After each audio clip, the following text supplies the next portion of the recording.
Hello दोस्तों, very good morning. मैं आपका दोस्त अमित शर्मा।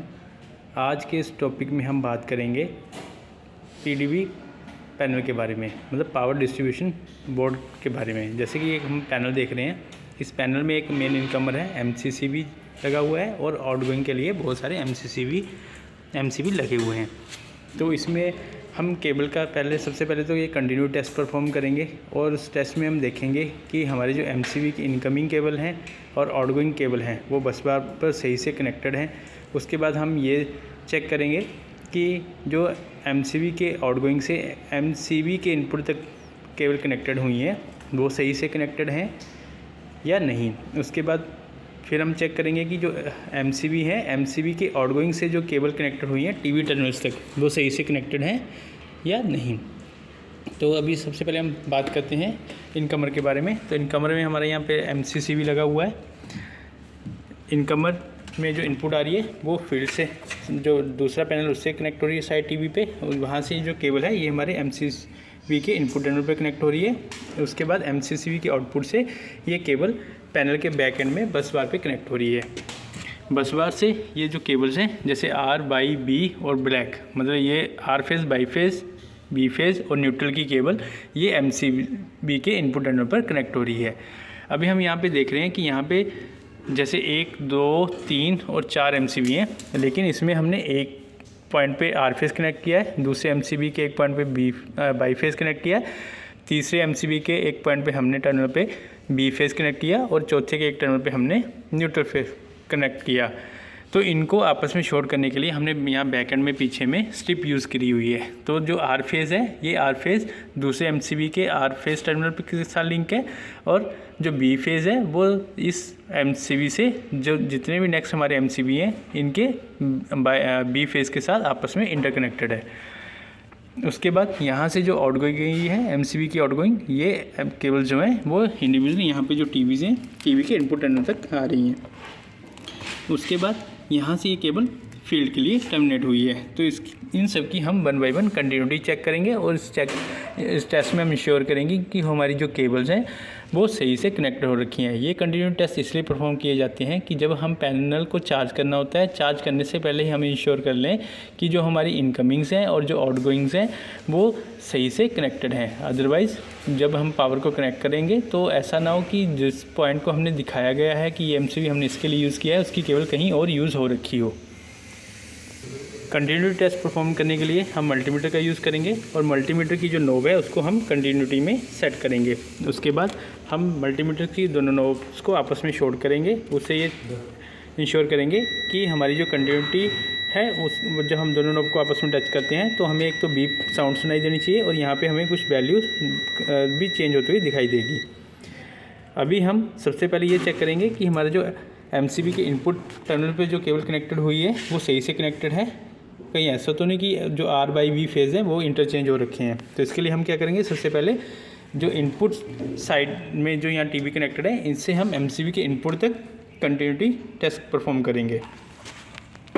तो इसके लिए हम एक नोब को लगाएंगे यहाँ एमसीसीबी के इनपुट पे और दूसरी को हम लगाएंगे साइड में जो टीवी कनेक्ट हुए हैं।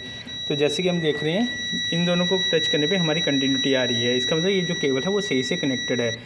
सेम ऐसा ही हम आर फेज़ पे चेक करेंगे, फिर बी फेज़ चेक करेंगे और बाई फेज़ चेक करेंगे। तो आर फेज़ को टेस्ट करने पे भी कंटिन्यूटी आ रही है, इसका मतलब जो केबल है वो सही से कनेक्टेड है। अब हम चेक करेंगे एमसीसीबी के आउटगोइंग से जो केबल हैं वो बस बार पे कनेक्टेड हैं। जैसे कि अभी सबसे पहले हम चेक करें यहाँ पे न्यूट्रल कंडक्टर। तो न्यूट्रल कंडक्टर की जो आउटगोइंग है वो हमारे एमसीबी के इस टर्मिनल पे कनेक्ट हो रखी है। तो यहाँ पे हमें कंटिन्यूटी मिल रही है। इसका मतलब है कि जो हमारा न्यूट्रल का कंडक्टर है बस बार पे सही से कनेक्टेड है और बस बार से हमारे एमसीबी के इनपुट तक, हर एक एमसीबी के इनपुट तक जो है वो हमें कंटिन्यूटी टेस्ट मिल रहा है। इसका मतलब वो जो लिंक स्ट्रिप यूज़ हुई है वो सही से कनेक्टेड है। अगर कहीं ये हमारी जो लिंक मिस होता तो ये हमें जो न्यूट्रल के कंडक्टर में हमें कंटिन्यूटी टेस्ट नहीं मिलता, तो उससे हमें ये इंश्योर हो जाता कि जो हमारी न्यूट्रल है वो सही से कनेक्टेड नहीं है। अभी हम चेक करेंगे आर फेज़। अभी हमने मल्टीमीटर की एक नोब को आर फेज़ पे कनेक्ट कर दिया। अब दूसरे जो नोब है उसको हम एमसीबी के इनपुट टर्मिनल पे कनेक्ट करेंगे। तो अभी भी हमें बीप सुनाई दे रही है और यहाँ पे हमें कुछ वैल्यू भी दिखाई दे रही है। सेम हम एमसीबी के 2 नंबर जो एमसीबी है उसके आर फेज़ के टर्मिनल पे देखेंगे, फिर एमसीबी के 3 नंबर पे देखेंगे और एमसीबी के 4 नंबर पे। तो अभी हमने इंडिविजुअली जो एमसीबी है उसके आर फेज़ को इंडिविजुअली चेक किया कि चारों एमसीबी के जो इनपुट टर्मिनल जहाँ पे आर फेज़ कनेक्ट हुआ है वहाँ पे हमें कंटिन्यूटी मिल रही है। और सेम हमने न्यूट्रल के लिए भी चेक किया, सेम ऐसे ही हम बाई फेज़ और बी फेज़ के लिए भी चेक करेंगे। तो अभी हम मल्टीमीटर की नोब को रखेंगे बाई फेज़ पे और दूसरी नोब को हम एमसीबी के बाई फेज़ पे टच करेंगे। तो अभी हमें कंटिन्यूटी मिल रही है, जो बीप साउंड सुनाई दे रही है, इंश्योर करिए कि हमारी जो केबल है वो सही से कनेक्टेड है। सेम हम बाई फेज़ के एमसीबी नंबर 1 पे चेक करेंगे, फिर 3 नंबर पे चेक करेंगे और फिर हम 4 नंबर पे चेक करेंगे। तो इससे हमें ये इंश्योर हुआ कि जो हमारी केबल्स हैं वो सही से कनेक्टेड हैं। अभी हमारा नेक्स्ट स्टेप है, जो एमसीबी की आउटगोइंग है उससे जो टीवी पे कनेक्ट हुई है केबल वो सही से कनेक्टेड है या नहीं। तो इसके लिए हम क्या करेंगे, मल्टीमीटर की नोब एक नोब को लगाएंगे एमसीबी के आउटगोइंग में, जैसे कि हम यहाँ पे लगाएंगे। ये हमारा एमसीबी है, एमसीबी के को अभी ऑफ कंडीशन में ही सबसे पहले चेक करेंगे। ऑफ कंडीशन में हम ये इंश्योर करेंगे कि जो हमारी केबल्स हैं वो सही से कनेक्टेड हैं या नहीं। तो अभी हमने क्या किया, एमसीबी की जो आउटगोइंग है आर फेज़ पे हमने एक नोब को टच किया और यहाँ पे हमने जो टीवी कनेक्टेड है वहाँ पे दूसरी नोब को टच किया। तो इससे इंश्योर हुआ कि ये जो हमारी केबल है ये सही से कनेक्टेड है। लेकिन सेम टाइम पे हम ये भी चेक करेंगे कि इस केबल का किसी दूसरे टीवी के साथ कोई कंटिन्यूटी तो नहीं आ रही है। अगर कंटिन्यूटी आती है तो इसका मतलब कि हमारी जो केबल है वो कहीं शॉर्ट है। तो इससे हमें ये फिर पता चल गया कि जो हमारा एमसीबी है उसकी जो आउटगोइंग केबल है वो एक ही टीवी पे कनेक्टेड है और केबल कहीं भी डैमेज नहीं है। अगर ग्राउंड के साथ भी चेक करें तभी हमें कंटिन्यूटी नहीं सुनाई देगी। अभी हम बाई फेज़ पे लगाएंगे, यहाँ लगाओ। अभी हमने एक नंबर एमसीबी के बाई फेज़ पे एक नोब को लगाया, दूसरी नोब को हम टीवी पे कनेक्ट कर रहे हैं। तो इससे हम ये चेक किया, कंटिन्यूटी आई तो हमें ये श्योर हुआ कि हमारी जो केबल है वो सही से कनेक्टेड है। अभी हम बी फेज़ पे कनेक्ट करेंगे, बी पे लगाओ। दूसरी नोब को हम बी फेज़ पे कनेक्ट किया तो कंटिन्यूटी आई। ऐसे ही हम न्यूट्रल पे कनेक्ट करेंगे,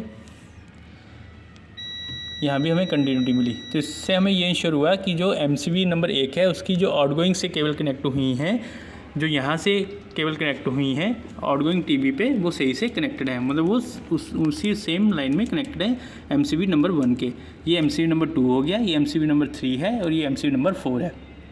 तो ऐसे हम 1 बाई 1 एमसीबी 2, एमसीबी 3, एमसीबी 4 की जितनी भी आउटगोइंग्स केबल हैं उनके आउटगोइंग टीवीज़ के साथ में कंटिन्यूटी टेस्ट परफॉर्म करेंगे। जब ये हमारा टेस्ट परफॉर्म हो जाएगा उसके बाद हम एमसीबी को ऑन करेंगे और एमसीबी को ऑन करने के बाद हम यहाँ पे जो हमारे एमसीबी की आउटगोइंग केबल है यहाँ पे हम चेक करेंगे दोनों नोब्स को लगाकर, और मल्टीमीटर को हम वोल्टेज में सेट करेंगे 415 वोल्ट में, और यहाँ पे दोनों नोब को लगाएंगे और यहाँ पे हम चेक करेंगे कि हमारी जो सप्लाई है वो 415 वोल्ट आ रही है आर फेज़ बाई फेज़ में, आर फेज़ बी फेज़ में, बी फेज़ और बाई फेज़ में। और उसके बाद ये भी चेक करेंगे कि हमारी जो आर केबल है और जो हमारा न्यूट्रल का कंडक्टर है उसके बीच में 220 वोल्ट मिल रही है या नहीं। इस तरह से हम तीनों कंडक्टर और न्यूट्रल के बीच में 220 वोल्ट सप्लाई को भी चेक करेंगे। इससे हम इंश्योर करेंगे हर एक एमसीबी के आउटगोइंग टीवीज़ पे कि हमारी जो सप्लाई है वो सही से पहुंच रही है, कहीं हमारा कोई न्यूट्रल या हमारा कोई फेज़ का कंडक्टर मिस तो नहीं हो रहा। तो इस तरह से हम किसी भी पावर डिस्ट्रीब्यूशन बोर्ड के इनकमिंग और आउटगोइंग्स में जो एमसीबी लगे हैं उनका कंटिन्यूटी टेस्ट परफॉर्म करते हैं किसी भी पैनल को चार्ज करने से पहले। Thank you.